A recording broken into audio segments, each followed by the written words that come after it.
ఈరోజు వేములవాడ పట్టణంలో బీసీ ఐక్యత ఇలా 42% సాధించుకోవాలనే ఆలోచనతో ఏ పార్టీలో ఉన్నా కూడా అన్ని పార్టీలను కలిసి బీసీ నాయకులు ఉద్యమ బాటలో ఈరోజు వేములవాడ పట్టణంలో చేయడం జరిగింది.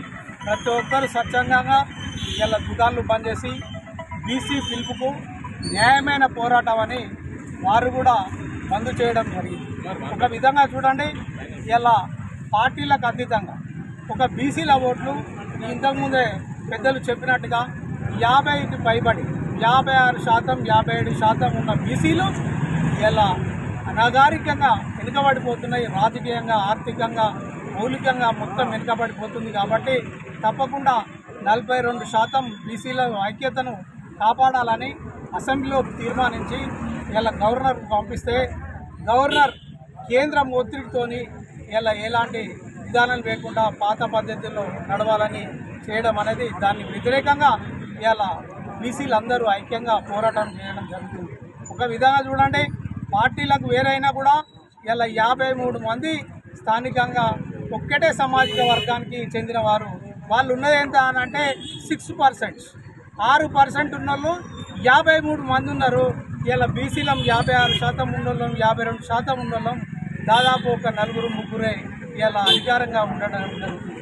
ఇలా కేంద్రంలో చూస్తుంటే 18 మంది ఇలా కేంద్ర మంత్రులు ఇలా ఎఫ్సీలు ఉన్నారు. బీసీల జనాభా ఎంత, ఎఫ్సీల జనాభా ఎంత, భారతదేశంలో ఒకసారి ప్రజలు ఆలోచన చేయాలి. తప్పకుండా బీసీ వాదాన్ని ముందడి తీసుకుపోయి ప్రతి ఒక్క బీసీ ఇలా పార్టీలకు అతీతంగా బీజేపీ పార్టీలు ఉన్నాయి, టీఆర్ఎస్ పార్టీలు ఉన్నది, కాంగ్రెస్ పార్టీలు ఉన్నది, ఐక్యంగా బీసీలంతా ఐక్యమై పోరాటం చేస్తేనే ఏదైనా ముందటికి వస్తుంది, సాధ్యమవుతుంది అనే భావనతోని ఈరోజు బీసీ సంఘాలన్నీ మొదలుపెట్టినాయి. తప్పకుండా కనువిప్పి విధంగా ముందటి ఉంటుంది. బీసీ సాధన కోసం 42% కంపల్సరీ కావాలని ప్రతి ఒక్కరు కూడా ముందటున్నారు. ఒక విధంగా చూడండి, ఇలా ఎంపీటీసీలు కావచ్చు, జెడ్పీటీసీలు కావచ్చు, వార్డు నంబర్లు కావచ్చు, ఇలా 42 ఇస్తే వాళ్ళు రాజకీయంగా మొలికెత్తుతారు అనే విధంగా ఆ మొలికనే తీసేయాలనే విధంగా ఇలా కేంద్ర ప్రభుత్వం చూస్తుంది. కేంద్ర ప్రభుత్వం దిగి వచ్చేదాకా కూడా పోరాటం చేయాలి.